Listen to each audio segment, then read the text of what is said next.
Now that the year is coming to an end, when you think about next year, 2026, how do you go about planning for the year to be the most successful? Well, I think that when you talk about end of the year planning, which it's something that I've taken actually pretty seriously for a while. I can't even think back to when I didn't set aside 3 days to really think about 2026, or the next year, I guess is what I should say. It's kind of like when the new year rolls around, everybody rushes to the gym, and by the third week of January, the gym starts to empty out. You can't have the mentality of wanting to do too much, because you won't accomplish a lot of things if you're thinking about all these things you want to do. It's the slow and steady wins the race mentality when it comes to execution on goal planning.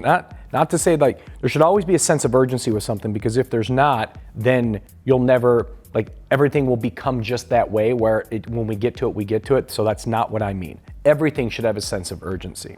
What I mean though is, by slow and steady wins the race, it's amazing if you focus on the actual projects and get them executed. When you turn around in 12 months to say, wow, I did a lot this year based on these things, but you segment it out to where it doesn't seem as daunting. Fun fact, Bobby, did you know that the reason when you go to a vineyard that the vines are actually very short in their rows? Instead of having long rows, they actually are very short, and so that's why you see these like layers of vines. Do you know the reason why?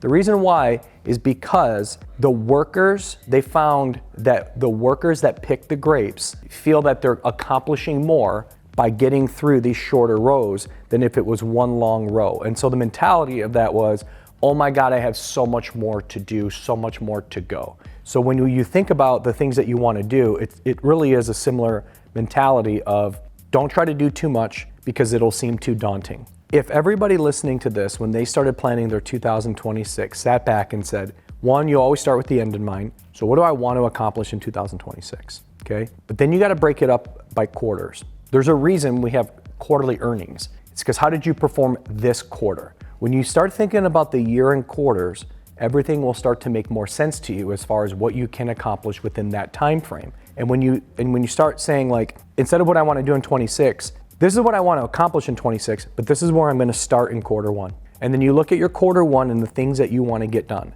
And if you start with 2 or 3 projects that will help you build your business, you will then have accomplished something that most people haven't within Q1. And then if you have the mindset of, as long as I do 2 to 3 projects a quarter to better my business, if you just stick to that mentality, I'm going to do 2 or 3 projects a quarter to better my business. If you just do that, and you stay focused on those 2 or 3. Don't think about, when you're working on 2, don't think about 8. When you're working on 2, work on 2. When you're working on 3, work on 3.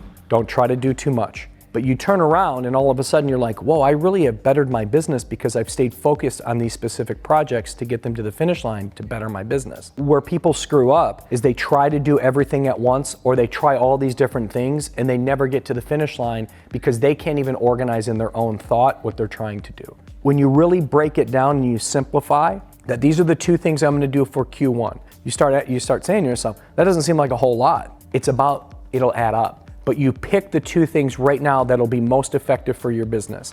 And then going into Q2, after I have these 2 projects accomplished, it'll allow me to then work on these things in Q2. What you'll find is there's a lot of overlap there. Like, you should be working on something that leads you to something else that then leads to something else, right? Like, the ultimate goal is revenue. The ultimate goal is closing more business. So for example, if you're a loan officer or you're a real estate agent, you need to be thinking about things. What do I need? There's 2 ways you improve in that. 1, business development, which is getting more business.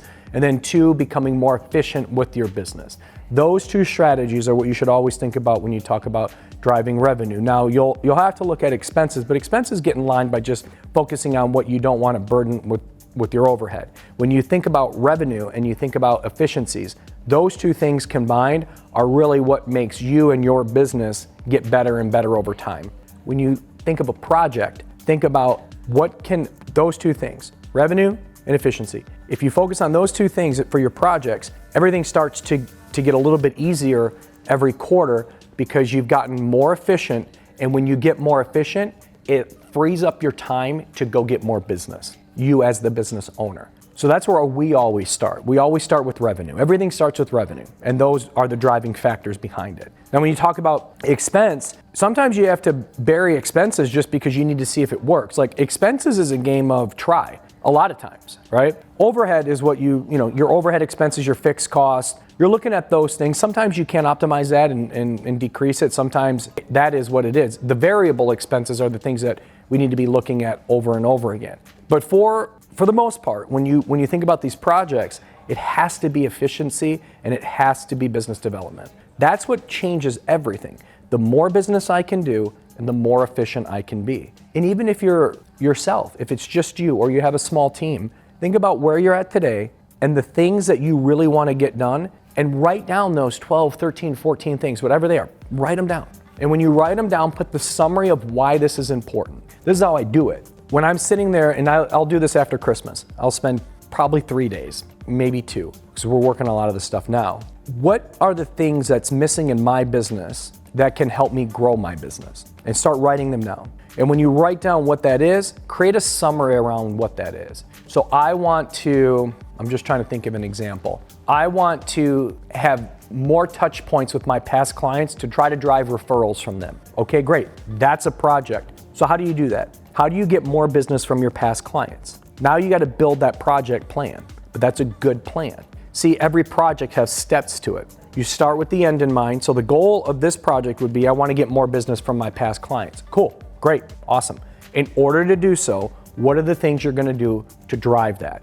And then you start creating the steps within the project. But the summary of the project is, I need to find mechanisms and ways in order to have more visibility to the people that I serviced in the past so they can send me more business. Cool, that seems like a good one. So that's the summary of the project. Now think of all these things that you want to enhance in your business. You can go to efficiencies, meaning I want to improve how much time I spend on a deal so I don't have to spend as much time on a deal.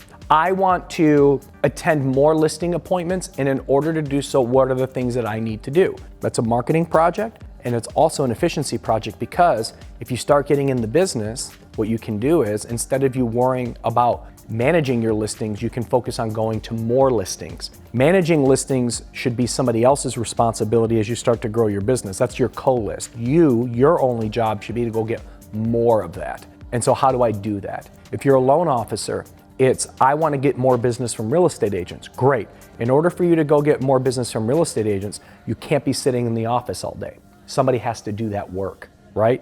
Biz dev typically starts from the top. Now you can create, of course, business development roles and things like that, but you still have to drive it. So as you start to think of these projects, work your way through the project to say, if this is the end in mind, this is what needs to be done. And that's what you do every quarter. You work on the things that need to get done, so that is now in place within your business. And when I think back to JMG, there's so many things that happen now behind me. I don't even know what's going on. I just know at some point, I created it. It could have been years ago. It could have been months ago. It could have been years ago. But everything that has been initiated at some point, we had to begin with. And now they just become process, right? So to recap, don't try to think of too many things to do.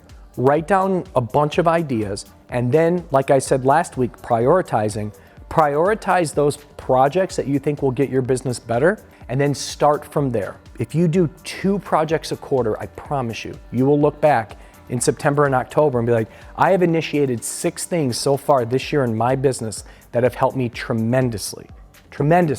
Because once they start working, it's just clockwork. Once you start initiating it, and once it's done, it just works. It's supposed to just work, at least, right? But sit down, think about those things. Don't think I want to do all these things next year. Focus on what's important to do next year. Prioritize those things, and then get to work, not just working on all of them, quarter by quarter by quarter. I think it'll help.